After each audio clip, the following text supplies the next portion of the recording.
evening, everyone. My name is Daphna Rabinovich, and I'm thrilled to welcome you to the 2022 Giller Book Club. This is the fourth book club this year, and I want to ask you to please make sure to have your Zoom on a side-by-side view for the best possible experience. Tonight, it's my profound pleasure to introduce you to our interviewer, Jael Richardson. Jael is the executive director of the Festival of Literary Diversity, the books columnist on CBC Radio's Q, and an outspoken advocate on issues of diversity. She's the author of The Stone Thrower, A Daughter's Lesson, A Father's Life, which is a memoir based on her relationship with her father, CFL quarterback Chuck Ealey. The memoir received a CBC Bookie Award, an Arts Acclaim Award, and a My People Award. And a children's version was published by Groundwood Books. And, you know, we were talking earlier, and she was told by Facebook this morning, or sometime today, that it's the 10th anniversary of her signing her very first book deal. So that's quite an accomplishment. I also want to say that her essay Conception is part of Rue Magazine's first Women of Color edition, and excerpts from her first play, My Upside Down Blackface, appear in the anthology D. Brits, an anthology of Toronto's Black storytellers. And her debut novel, Governchild, was published in January 2021 by HarperCollins Canada.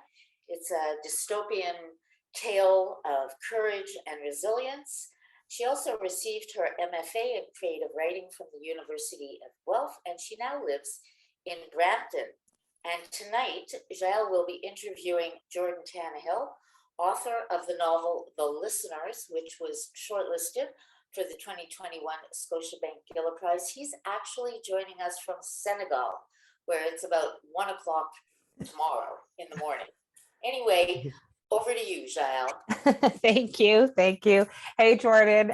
So Jordan is joining us from Senegal. I'm probably most disappointed, Jordan, not being in person, because Jordan is known for the most fabulous outfits. And so I'm most disappointed in particular that I don't get to see the full thing, you know? Thank you. I mean, it's pretty basic tonight, but it's so lovely to see you nonetheless halfway across the world. It's so great to be here. For those of you who don't know Jordan, who have only known him from his books, a little bit of background: he is a Canadian playwright as well as a novelist. 2 of his plays won the Governor General's Literary Award for drama. His debut novel, Liminal, which if you haven't read, grab it, was named one of the best Canadian novels of the year by CBC Books.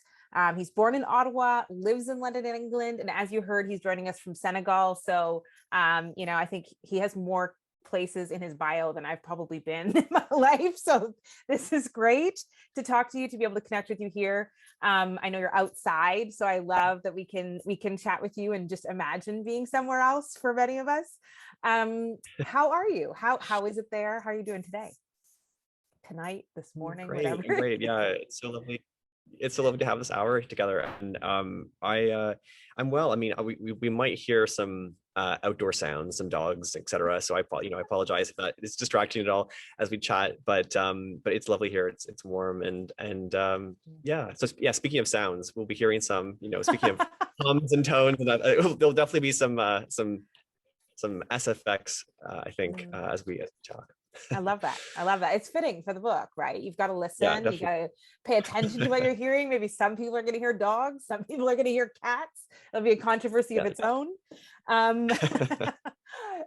Well, I want to get into the book that I will say, I'm assuming most people who are tuning in have read the book. And so later on, there will be some spoilers. So that's just a heads up. But I want to start before the book. I want to start with the fact, you know, we're both drama nerds. We both started sort of in that area. I know you're a playwright and a theater geek. And so I'm curious what made you transition, or what made you approach prose and longer works, novels in particular, given that you have this very live theater background and experience. Mhm. Yeah, it's a great question. I mean, um I think when I began working on Liminal, my first novel, I had been, first of all, been reading a lot of sort of auto theory and a lot of auto fiction. So a lot of Mm. work by like Meg Nelson and Ben Lerner, and a lot of the great French, like Jean Genet and Margaret Duras, and just really loving the kind of intimate long form relationship that you can develop with an author or with characters that prose allows.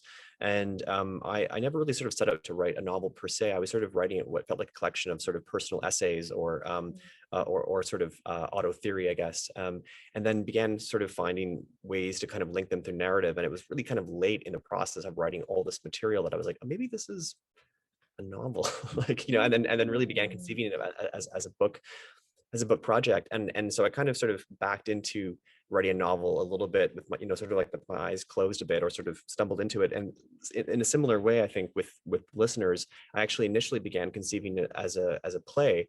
I guess, as being a playwright primarily, that's kind of how a lot of new ideas initially sort of present themselves, as possible plays. And it soon became, well, it didn't soon become clear. Actually, it was quite late in the process. I sort of did quite a bit of work on this thing before I became clear that it wasn't a play. I actually wrote this play, and it was like 4 hours long. It was this like epic State of the Nation play. I mean, when I say that, I mean it was just like like 20 characters, and and it was actually written for the National Theatre in London. And we did a workshop of it. We actually like, there was actors in a room reading this material, and it was amazing. But it, like, I was like, it doesn't make sense for it to be this like two-part Angels in America. Like, it doesn't, like, the material doesn't lend itself to, like, now you have to come back tomorrow night and watch another 2 hours. It just doesn't, it doesn't make any sense. But in order to kind of cram it all into one night, it would have had to really, I think, it would, a lot of material would have had to been stripped away from it. And so what I think is a kind of fairly sort of complex journey that we followed Claire on would have been, I think, reduced to kind of like a downward spiral narrative, or just a cult narrative, or it kind of would have felt a bit pat. And so I think the novel affords a lot, and one of them also, I think, what's so key to this book is the kind of the deep interiority of inner monologue, that we can really get into Claire's psychology through prose in a way that you really can't in the more kind of external form, sort of the live form of theater, which of course does many other amazing things. But the kind of, that sort of protracted interiority was really, I think, what unlocked the storytelling for me, and what allowed it to work in prose. And yet all these character voices are also very present, and they were, I think, honed and refined in the room with actual actors. So in a way, I sort of have taken on some of the, carried forward some of the skill sets or tools that I love about writing dialogue and character voice and syntax, and applied it to the novel. I cannot believe. So I've talked to you numerous times about this book because I was obsessed with it. From the first time I finished it, I like wrote to you, like, I love it so much. I can't believe we have not talked about the fact that it was made into an entire play with actors reading the lines and then turned into a novel, especially because Yeah. I'm like, as a theater person, I know how much work goes into a play, to casting, to those kinds Yeah. of like live readings, to take all that. How hard was it to say, guys, I'm out, this is a novel, you're all done? Like, Yeah. Well, that's the thing. It's it can be so hard sometimes to say this is not right, or this is not ready yet, and to say, to kind of actually sort of kill a project and know that it has to be remade or reformed. And I think that comes with, with knowing what works on stage and what doesn't, and what works maybe, like, it takes some experience. And it was really hard to kill it, that project, because it had been something I've been working on for like 2 or 3 years at that point, and it felt like a bit of a failure. Like, oh, I wasn't able to manifest or realize this, what would have been my first big major new production, certainly in London. And I felt like I'd sort of wasn't able to kind of, it was a big opportunity with the National Theatre, and I wasn't able to kind of make it work. And yet I knew that the story was still really special and something that I really wanted to tell. For I know we're all Canadian, CanLit geeks on this on this lecture, or talk rather. And so, I think some of you will appreciate this kind of like CanLit backstory. Some of you are probably aware of this already, that Anne Marie MacDonald, who of course is another great playwright turned novelist and remains a great playwright as well. She initially wrote Fall on Your Knees actually or attempted to write a huge epic play version of Fall on Your Knees. And I think as she was beginning to work on this play, it became so evident that it was just too big for the container of a live performance to hold, at least initially. And then she eventually made it into her acclaimed novel. And what's so kind of fascinating now is that many years later, after the great success of the novel, Hannah Moscovich, who's a wonderful playwright, Canadian playwright, she's actually worked with Anne Marie now to adapt the novel back into a theatrical form, and is now actually going to be a 4-part theatrical epic that is being staged by major theaters across Canada, including the National Arts Centre. So it's kind of funny how that great story, that great narrative that we all know and love, began sort of it was initially conceived of for the stage and didn't work, became a novel, worked exceptionally well, and is now being reimagined back into a theatrical form. So it's funny, these things can kind of they change and move. I think it's such a great redemption story too, in a way, right? You think that it's kind of failed, it's kind of dead, and then it actually rises from the ashes on the Giller short list, which is amazing. So I want to take a minute before we get into questions specific to the listeners to just hear you read from it. I love the idea that we're going to listen to the listeners. And so I'm going to turn off my video. I'm going to listen along with everyone, and then I'll be back to ask some questions. Great.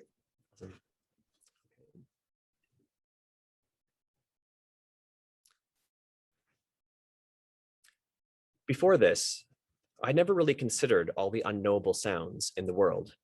Sounds we could only see graphed or measured, the deep sounds of the earth that no one hears, the eruption of volcanic vents thousands of meters below the water, the scraping of icebergs along the ocean floor, the mysterious bursts and burbles of the earth that even science couldn't fully explain, the skyquakes that boom like cannons on calm summer days over the Bay of Fundy, or cause kitchen plates to rattle on Lough Neath in Ireland, or the gas escaping from vents from vegetation rotting at the bottom of lakes, or released from limestone decaying in underwater caves, the explosive and volatile digestive system of the earth, bubbling, burping, expelling, the concussing of continental shelf fragments calving into the Atlantic abyss, the roars from solar winds, from magnetic activity, from avalanches, from distant thunder that, through some anomaly in the upper atmosphere, managed to throw its voice across valleys, across mountain ranges to different cities and different states.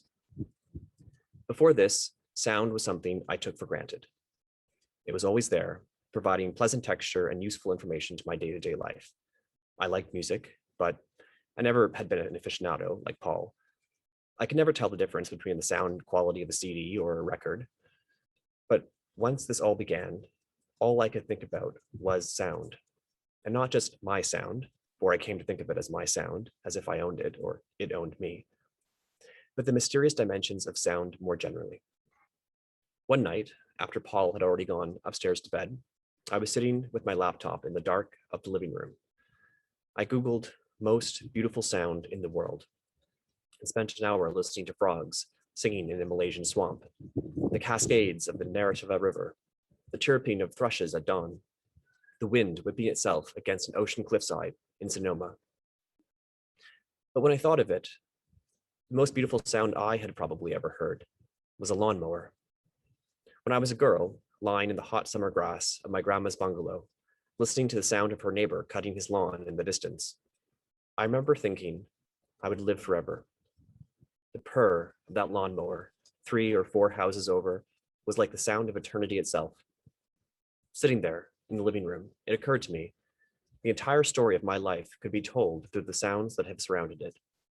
A continuous 40-year playback, a biography of room tones, bird calls, pop songs, voice messages, laughter, train whistles, dog barks, and wind moving through innumerable leaves. Thank you. Love it. Love it every time. I love it every time. I just I want to, for those who may not know, well, I definitely didn't know until I geeked out and asked you about this so many times, but can you tell us a little bit? This is based on a true story. So can you give us a little bit about that original event that kind of inspired this and what you learned before you even started writing that's kind of fascinated you about this early 1970s story?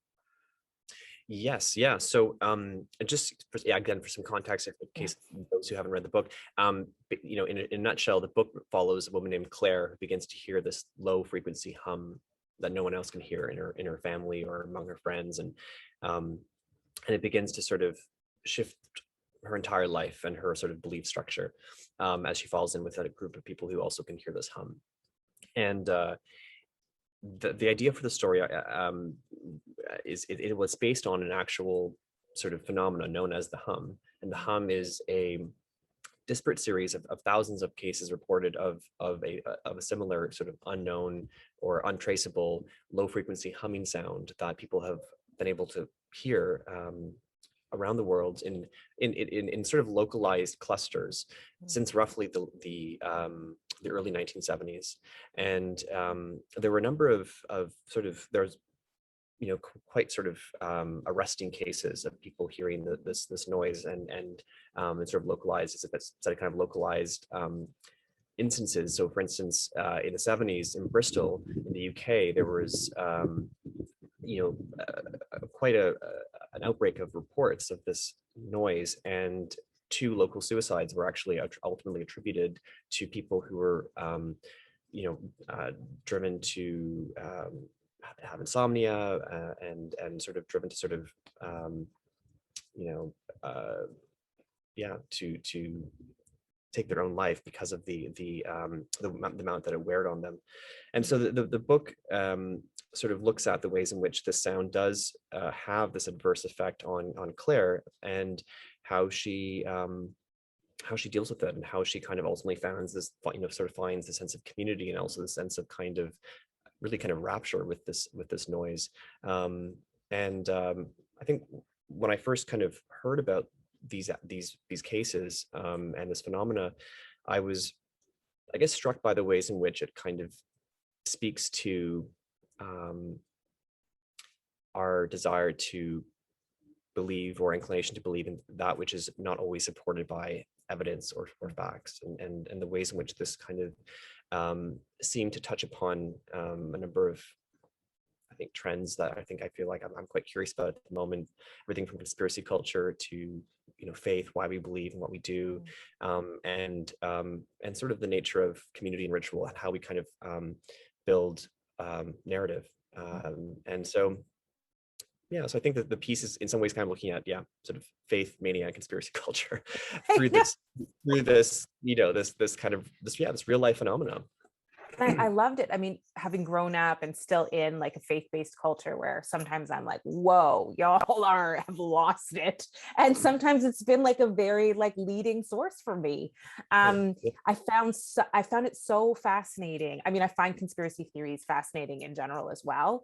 And I was really interested in particular because I think we're going through a particular moment where conspiracy theories and sort of wild narratives have really taken a life of their own and been a big part of the conversation, and like a weighing part of the conversation, for lack of a better word. And I was wondering how much the conspiracy theories, the narratives that were maybe not rooted in fact, over the last 2 to 4 or 5 years, how much that shaped the approach you took to looking at this conspiracy, whether it changed from, because I imagine, well, I know because you're working on it for so long, right? You would have been working on it before it became, a particular political figure that like drove many narratives of conspiracy. Yeah. And so I'm wondering how that changed as you were working on this, and as conspiracy theories are playing such a major role in major narratives, how that shaped what you were writing. Yeah, for sure. I mean, I think, yeah, when I began working on the book, I was certainly interested in this idea of the malleability of truth, and how we sort of yeah, and sort of this nature of this question of whether truth is objective or whether it's subjective. And yes, I mean the sort of political mainstreaming of conspiracy culture, and particularly like QAnon and sort of these various kind of, yeah, these theories that were sort of, birthed in the nether regions of 8chan and 4chan, these sort of these online sort of posting sites, message board sites, how they began to really filter into the mainstream of political culture, was so fascinating and certainly very scary. And that I think that is, is fused through the book for sure. Uh, in fact, in the copy editing process, like while we were sort of working on the copy edit over in the UK, there was stories, headlines talking about people burning 5G towers because of their possible link to COVID and the spread of COVID. And it's so funny because actually in the book at one point, Claire does vandalize a sort of cell tower, a 5G tower in her neighborhood, thinking that is there's some kind of possible link to the Hum this way. And so I think, yeah, I think this sort of this we are in a very sort of I guess low trust moment. At least America is a very low trust moment with its kind of civil society and this fear of the deep state, which I think is both sort of found in some ways, but but also not in the ways that often that the conspiracy culture tends to construct it as. I think this. I mean, we do live in a moment of deep surveillance, and I think there is sort of value in being sort of cautious and wary about about that. But I also think it's we've really lost a kind of sense of trust, of expertise, of science, and I think that's it's a very dangerous thing. And I think the malleability of truth is something that certainly Trump kind of learned from the Putin playbook, and we're of course seeing how that's unfolding at the moment. And so I mean, I think when truth begins to become eroded, many democratic institutions do as well. And so the stakes are very high, and obviously this the book doesn't take on all these great themes, but it does sort of look at it, how it plays out within sort of the microcosm of a family and a community, and how it erodes the foundations of kind of a marriage and in this case Claire's life really. But she also, as you said, while there can be sort of kind of these, I suppose, dangerous aspects to the nature of fervent belief that maybe is not even sort of often supported by fact or what we would consider logic. There's also this very deep human impulse that needs to be sort of satisfied for Claire, which is the sense of like, what there is something that is also beyond her, beyond reason, beyond logic, that is a very powerful force for us, that that we seek to kind of be in communion with, and that is for some people is kind of it is spirituality, or it is the ecstatic, or it is the sublime. And within the Hum, Claire locates that. She locates the sense of, of actually, if I transform my relationship with this Hum, it's not actually something that oppresses me and wears me out and prevents me from sleeping and causes me to have migraines and nosebleeds, but actually it's something that if I tune myself to, this for her becomes, and the others in the group who believe this, the vibration, the resonant frequency of the earth itself. And it actually becomes this very powerful source of communion, of ritual for them. And for me, that's based. I mean, I grew up in kind of two different religious households. My father, his family is very Lutheran, very I was really raised within the Christian faith. My mother is a devout Buddhist, and she practices Nichiren Buddhism. They are separated. Unfortunately, that didn't work out. But they're both very devout in their own, in their own households. And growing up with my mom, I would hear her chant every morning and every night, the Nichiren Buddhist chant, as a means of communing with the universal life force, and through sound, communing with, connecting themselves with that life force. And so and then people would kind of oftentimes once or twice a week would gather at my mom's house, a group of 6, 7, 8 people, 9 people, not dissimilar from the groups, the group in Howard and Joe's house. And actually, I realized this after I'd finished writing the book, like, oh my God, this is actually, I kind of grew up with this group, like in a way, people, like chanting together for an hour and then talking about their lives and in a kind of sort of, sort of like almost like a therapy circle, but in a way that was, I could really see true benefit in, I see how my mom's practice has really shaped her life and strengthened it and viewed it with immense meaning. And the community as well that she's found has been, an incredible life source. But it is interesting that I'm it's not my faith, but it's interesting seeing how that's been reflected actually, or refracted in some way within the book, the idea of sound and sort of the nature of belief and how people are accessing this real meaning through sound in this case. It's so fascinating to me to hear you talk about those things, some of which are very familiar to me in terms of different faith, but same kind of like gathering together, talking, singing, praying, and the ways in which that shapes a sense of community, a sense of belonging. And you see that happening for Claire, initially kind of on her own, and then finding this community. And it was, I was really struck by a number of things in that regard. And one of the things I wanted to ask about on a craft level, as it relates to Claire, is that you've chosen to tell this story as a memoir. And I find it fascinating. It started as a play, it became a novel, but not just a novel that's written as nonfiction, as written as a memoir, a woman sort of giving an account of her life and this particular moment in her life. And did that come naturally? Was that like the voice and the way the story just came out to you? Did you have to find your way into the way she was telling the story? Because memoir affords itself a particular, you're talking about the nature of truth, you're talking about conspiracy, and then she's telling it as though it is a true story, right? Like, did that come right away? Did that seem like the organic way to tell the story, or did you have to find your way into that style and structure? It's it's a great question. It came pretty quickly, and I think part of it was intuitive.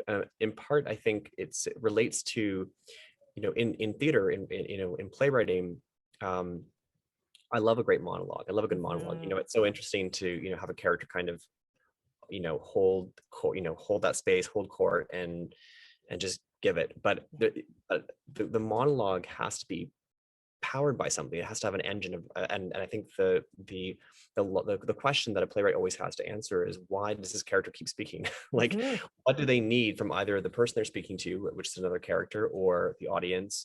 And that question of why does this character keep speaking is like so central to how a monologue functions. And I think in a sense the listeners is a kind of a protracted monologue. It's kind of a long extended inner monologue of Claire's, and which gives a great sort of intimacy to her, and we get to really sort of we really get to feel the sort of inner machinations of her own kind of thought process and her own sort of the ways in which she reasons and logics, or sort of reasons with herself, the logic of the hum and her relationship with it. And for me, the memoir as a form is kind of, felt like the most kind of candid way of kind of allowing her to have this extended monologue, to have this inner monologue, and for her to kind of speak in the first person, really. Yeah. I think that form, that structure was really, her voice was the clearest thing for me at the very beginning of this process. I think character voice is my way in often to prose, I guess, again, as a playwright. So yeah, for me, it felt like the way to kind of have her tell her story in first person. It's funny when you say that you thought about it as monologue. One of the things that I love, I've always wanted to start a novel with like the way the story ends. I've always wanted to be like, well, this story ends here, but let me start back at the beginning. And I can never, I have not yet been able to, it takes a particular kind of strength in a story and in a character to be able to start with the ending and keep the reader all the way through until they're very satisfied with the ending. And I mean, one of the things that I love about this book is that it does that. Starts at the beginning, starts at the ending, right? With like, you're going to find me on the street. Like, this story happens, it goes public, it goes viral. And then she's going to explain how we got there. And it's so captivating to think about it now. I want to listen to it again and read it again as thinking about a monologue, because I think it's really powerful in the way that Claire is able to convey this particular story. Did you find because I keep thinking back to this play that you've written and these 20 characters that were there and were giving voice. Were there any characters that were more difficult for you to write and create? And did the play, or hearing the play read out loud, performed out loud, help you navigate that character in the novel? I mean, this is maybe a cop-out answer, but I do think Claire in a way is the hardest character to write in this book. I mean, I think it's people will always ask, well, you're a 30-year-old gay man, like, what are you doing writing this, this whole story, this whole novel in the voice of this, 40-something-year-old woman. In a way, I feel like Claire is certainly me in some ways. And also she's like my best friend, Jennifer. She's also, a lot of the close women in my life. It's strange. I feel like in a way, writing the voice of like a heterosexual woman is like easier for me to get my head around than writing the voice of like a heterosexual man. Like I actually literally I feel way more.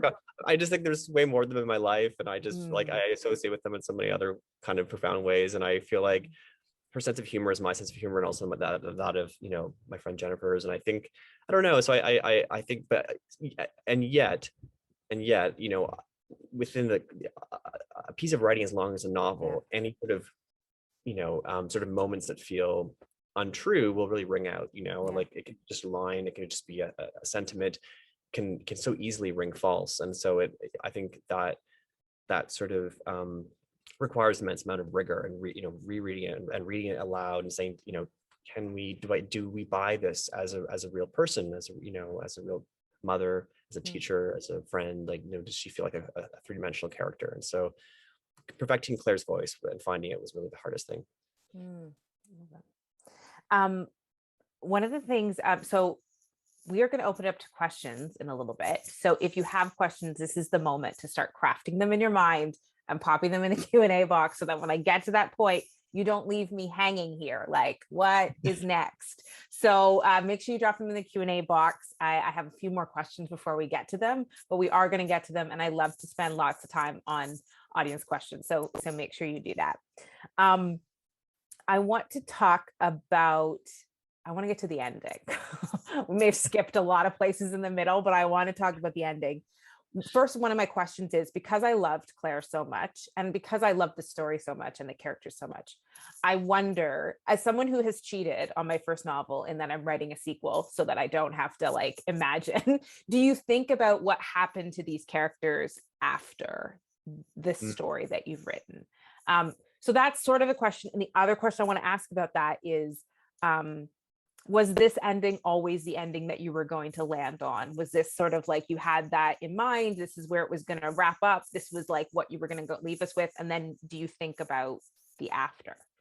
Right. Yeah. And for those who maybe haven't read it, I'm just going to totally spoil it for you. This is a spoiler. If you're watching this, you haven't read it, press pause. Well, if you're watching live, it's too bad. If you're watching on demand, just pause it, read the book, and come back. Okay, go. Yeah, exactly.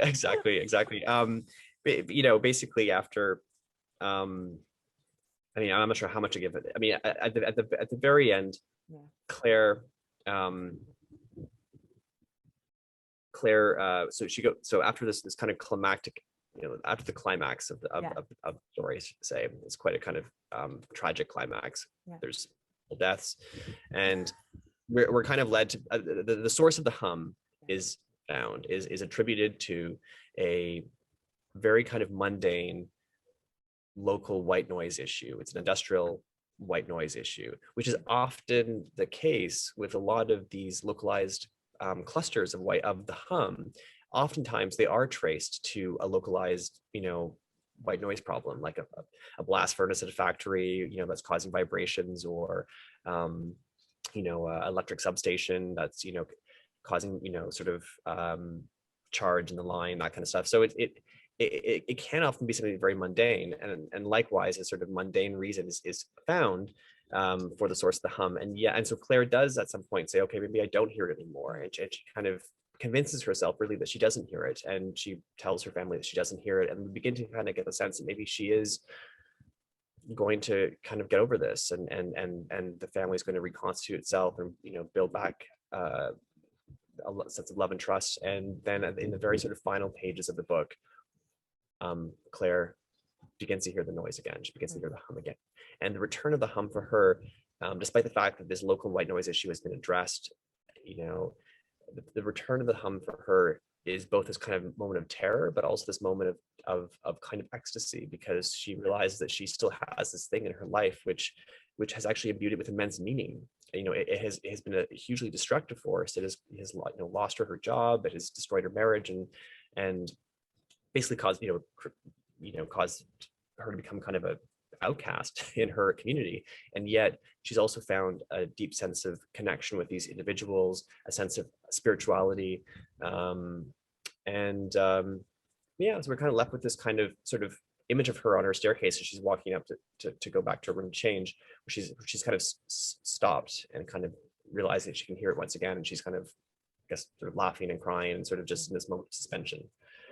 And I knew that moment, I guess that kind of final tableau, I suppose, of Claire on the staircase, hearing that noise, was how I wanted to end the story. And that sense of us questioning whether she has in fact, invented this, not invented this, but has, whether this is a kind of localized mania, collective mania that these people are kind of, like have kind of manifested for themselves, whether it was just a kind of pedestrian white noise issue that she has then kind of fixated on and built into this whole thing, or maybe it is a kind of supernatural or sort of geoscientific kind of wonder that she is able to tune into uniquely, that maybe a handful of people can. We're really left questioning whether any of these possibilities are true, and I think that's really where we are with faith more generally, but also with this question of the hum.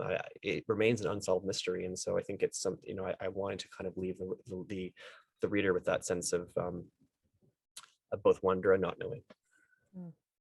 I love that. As a theater person, all I can picture like the stage, the light, that she's pausing, and then we all hear the sound, and then it all goes black. And you're like, what? So I love that visual.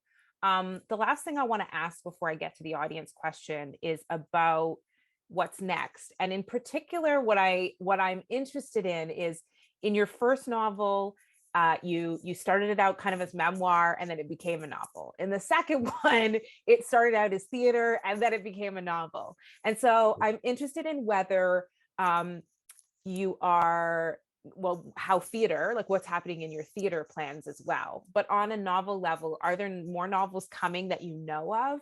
Or do you think you'll always kind of like accidentally end up in novel territory? Like, are you setting out intentionally to write novels now? I am. Yeah, I'm writing my third novel at the moment, and I'm and it's definitely kind of a larger kind of multi-character sort of piece that kind of spans a sort of larger period of time.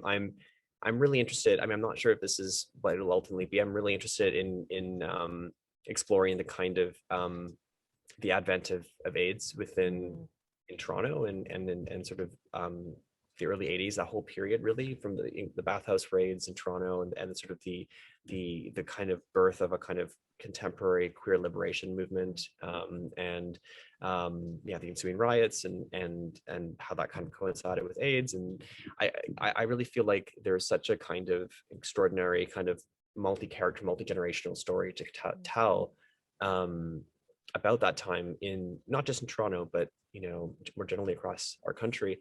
And but following in kind of a cast of a kind of ensemble, like a sort of a cast of characters who are kind of a chosen family over 3 generations. So I'm thinking about at the moment. But I think what kind of links these stories together are kind of questions around faith and community, and also the body, the sort of the body as a kind of as a political site of questioning and of pleasure, and also of atrophy and kind of terror, but But yeah, the body is a political subject. I'm really interested in a lot. Ah, big fan. Okay, so we have lots of questions so far in the question and answer box. That doesn't preclude you from asking more. So make sure this is sort of like your final call for popping them in.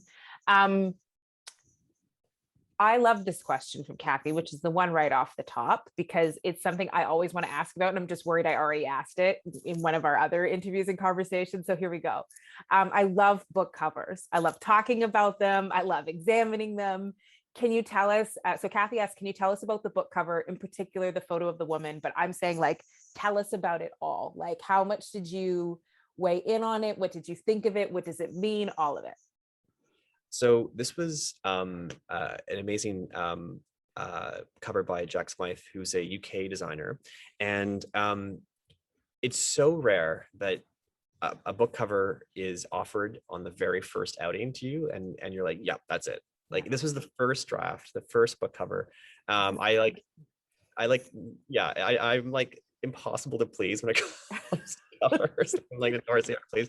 And yet I was like the first, he sent that in. It was through the UK, so it was like the same, it's the same cover on both sides of the Atlantic, which is amazing. That's rare too.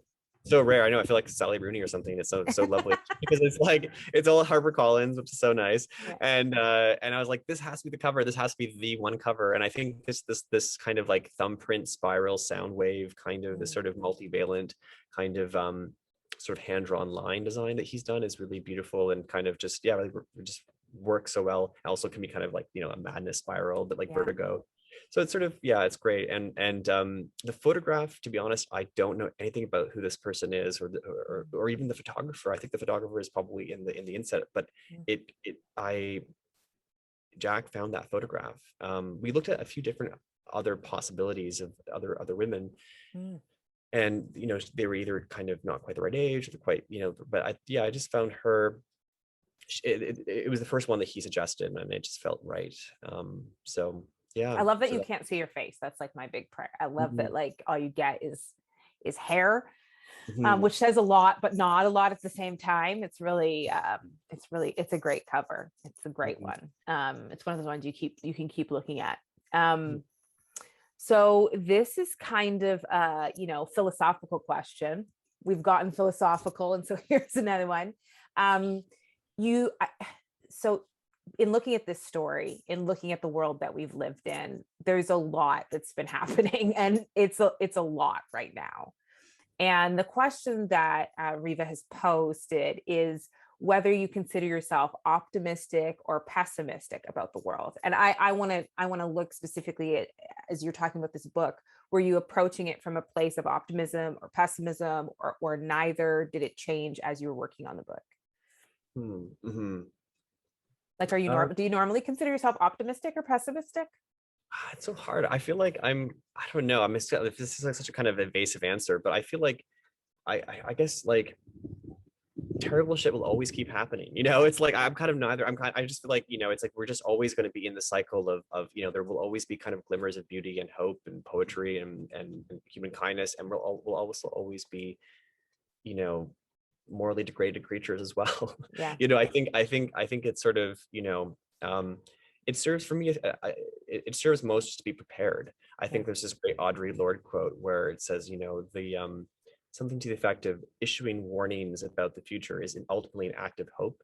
I think like trying to predict and issue warnings to future generations is ultimately an act of hope, even if those predictions and warnings are deeply pessimistic in nature. Even if even if it's to say, look, you're going to encounter the absolute utmost horrors at the hands of other humans. Be prepared. The fact that we're still taking the time and energy to warn others, or write just beautiful dystopic novels like Gutter Child, that is an act of hope, to say that we still believe that stories are worth telling, warnings are worth issuing, that children, generations will still be alive to receive them, even if those warnings, even if those messages are deeply troubling.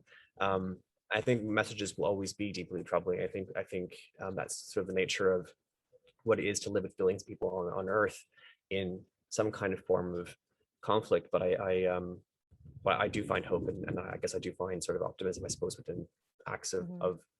of art making and community.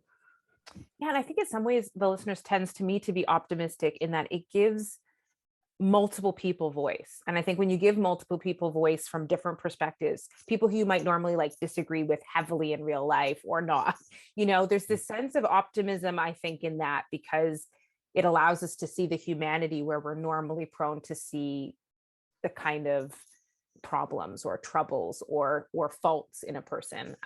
I found it optimistic on that level, and I found it optimistic for Claire too. I think there's this sense for me at the end that she that the hum is a part of her, and that hearing it again is actually an act of hope as well, that like this part of her that she values is still there. I might have killed that, but I think that's it. I think for me, I think that part of this book was reckoning with how is that people are, like why are people drawn to faith? Why are people drawn maybe even to conspiracy culture, or conspiracy theories, things that I feel like can be very toxic or corrosive, sort of forces in our political or social sphere, but also can, particularly faith, can also have deep beauty and meaning and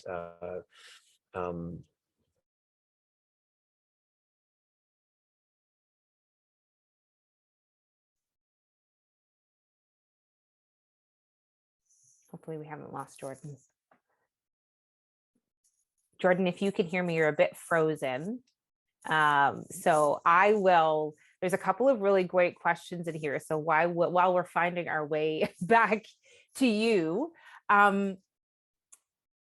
one of the things that I thought was really interesting, and Elizabeth, you freaked me out with this question a little bit, but there's a question about whether Jordan heard the hum, or did a hum-like sound sort of haunt him while he was reading and while he was writing it. And I wondered, for many of you, maybe you sort of felt like that. I feel like sometimes when I read conspiracy theory books, I'm kind of like, am I hearing something? Is that, even as he was talking about it today, I was like, do I hear a hum consistently? Is that my fridge? So I thought that was really interesting that he brought that up. One of the things I'm going to ask him about, if he's able to log back in, there's a great question about Kyle. We've talked a lot about Claire and Claire's role in the story, because obviously she's this main character. But I do want to ask this question about Kyle when he comes back. And there's a couple questions about Kyle. So keep putting the questions in. We'll see if Jordan is able to join us for the last 5 to 10 minutes. If not, I will find a way to just casually wrap this conversation up. You can also ask me questions about the Giller or about interviewing the Giller authors, and I'll be happy to answer them.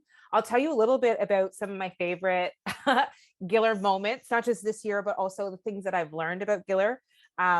This year was pretty cool because we got to meet in person for the first time, but usually the authors go on tour across the country, and I get to interview them in 1 or 2 cities, and then they're in Toronto with somebody else. And so this was my first time actually doing the Giller conversation in Toronto with all 5 of the authors, and that was really fun. And then we also got to go to, of course, the awards night was in person again this year, and that was really great.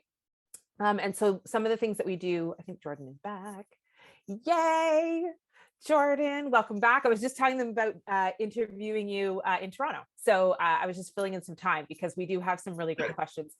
One of the questions is about whether did you hear a hum, or did you like find yourself getting a little bit like in the zone so much that you started to hear something? Like, did you ever worry about that? Well, when I was writing the book, initially I was living in this basement apartment right by the city airport in London. And I could hear this like kind of like low grade roar all day long from planes taking off and landing. It was just this kind of like, this just kind of atmospheric din. And that definitely informed my writing. It was a sound that I could almost kind of feel physically at times. I mean, it was like a pretty shitty apartment. And so I think I really tuned into what it was to live with yeah, to live with a sound that you couldn't really escape day in, day out. And that I really did kind of empathize with Claire. I only lived there for about a year, but that was the very first year I was working on that novel, and it was really informing. Um, yeah, how I kind of approached writing Claire. I don't actually hear the hum, which is, like this Yeah. specific kind of low Yeah. frequency hum that people do report hearing.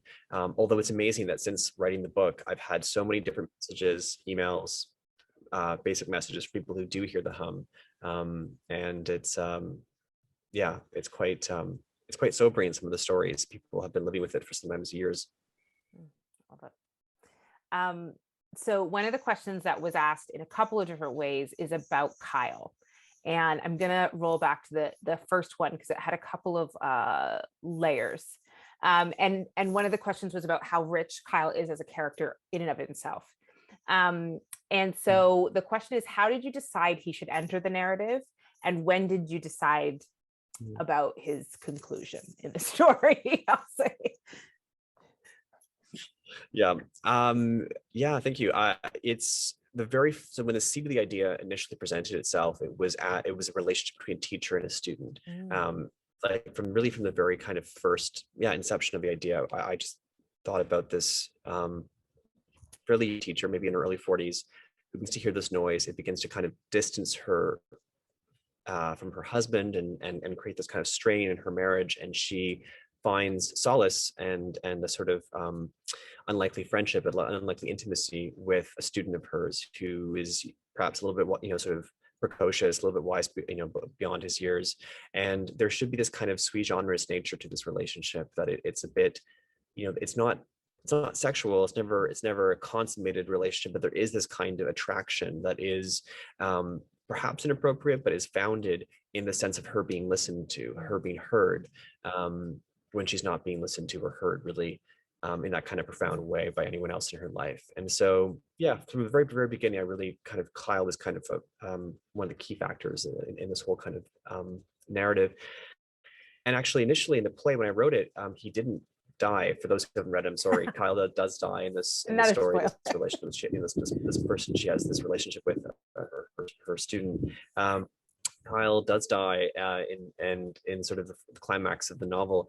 Initially, he didn't actually. Initially, in the play version, it was actually Joe and this character Damien who die, and that was dramatic in its own way.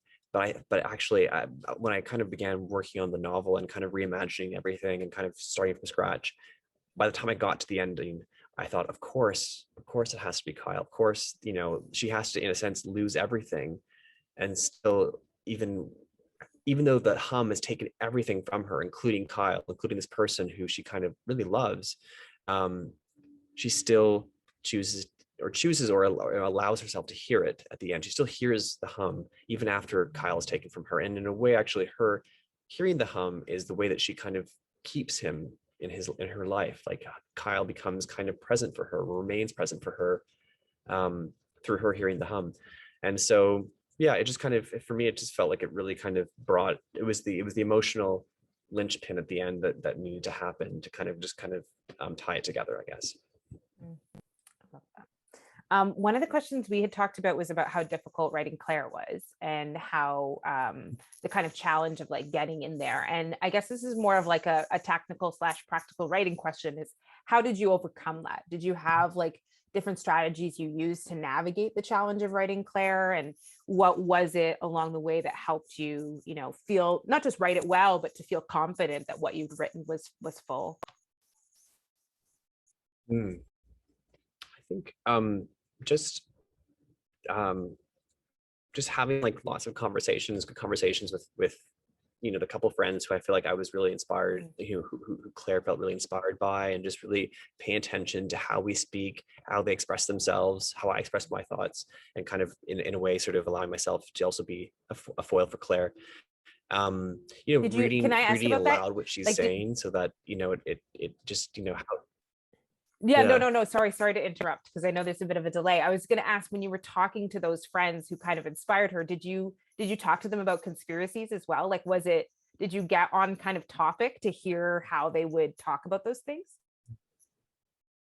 That's interesting. No, I didn't so much get into that, but that's a great point, though. I mean, I did read a lot about conspiracy, and not just Mhm. about conspiracy. I read people expressing themselves about conspiracy theory. So reading, reading threads, in chat forums, going into like 4chan, 8chan, Reddit, understanding how people this, not just talk about, conspiracy theories, how they talk about faith, how they talk about how they talk about belief, and the formulation of kind of confirmed bias too, the ways in which a kind of echo chamber can be kind of established within a kind of episteme, or a kind of small community of people who believe the same thing.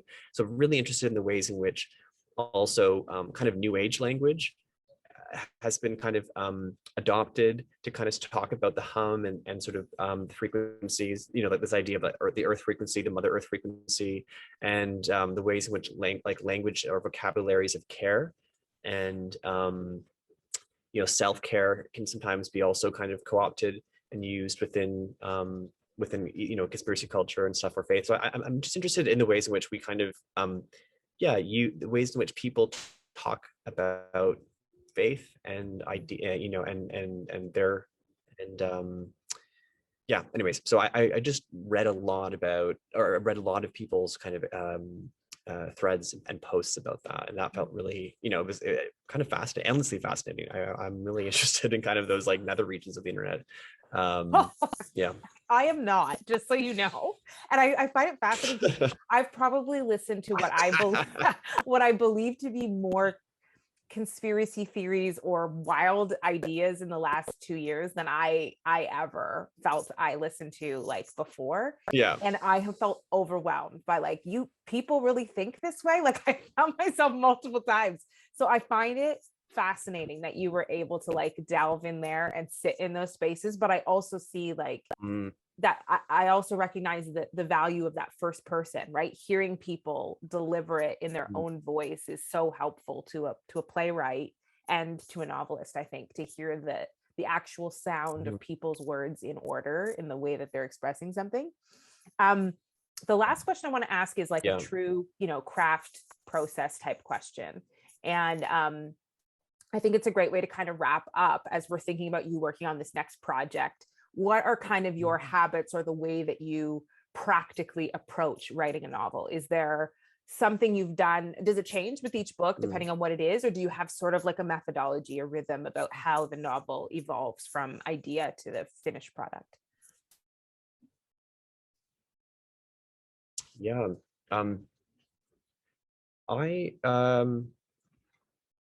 I sort of, I mean, this, I'm not sure, who coined this idea or where it comes from, but the idea of kind of start in the middle, just like kind of start writing the juiciest stuff first, I guess. And I think that's kind of it for me. Like I think initially when I think the idea of sitting down and writing a novel is like such a kind of overwhelming task, and I think we can kind of psych ourselves out and kind of like begin writing the first chapter over and over and over again, and we will never kind of get beyond the first chapter if we're trying to kind of trying to write a kind of masterpiece from beginning to end, and imagining this kind of sequential process of just putting down one paragraph after the next. I think for me, I just kind of need to dive in and begin kind of, it's like just wrestling with it, like I sort of just jump into the fray, and so begin working on a on a love scene, or on someone's deathbed, or just like the stuff that you can already see in your mind that feels vivid and clear and dramatic. Write that first, and then begin to build out from there. And that's kind of how I've been working mostly, is just kind of, even with plays as well, I kind of sometimes write the climax first, or write this kind of ultimate ending scene, and then kind of work from there and kind of piece it together from that. And I don't write chronologically, and I find it sometimes challenging to a little bit more with listeners. I did, but I did kind of begin with some of these kind of more I guess showpiece scenes, kind of built out from there, I guess.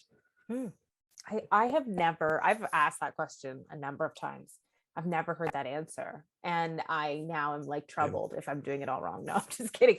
But I think it's really great to think Really about that. messy way of working. Well, I think I do something similar in that my first draft is always beginning to end, so it does work chronologically, but it's all the big parts, all the good stuff, like Yeah, the yeah, first scene that I can imagine, the next scene, and I skip all the like how they got there, all the yeah, like yeah, yeah. logistics of how it happened, which gets me into trouble. But yeah, I think it's similar, but I love the idea. I can't imagine starting at the middle or starting at the end. Like I feel like Yeah. that's just my A-type personality cannot handle that. But I like the idea. I'm gonna leave it with you for that. I'd like, yeah, like I see sometimes people with, like 200 sticky notes across their whole, bedroom wall or their office wall, and it's all charted out. And I think, wow, that's so fascinating that your mind works that way. But it's just like not how my mind works at all. Like I'm just way more sloppy. Like I also don't, I chart nothing out. It's just kind of, it's in here until it's on the page. And Mm-mm. I don't know. And then I kind of just work it from there. It's a very kind of just, yeah.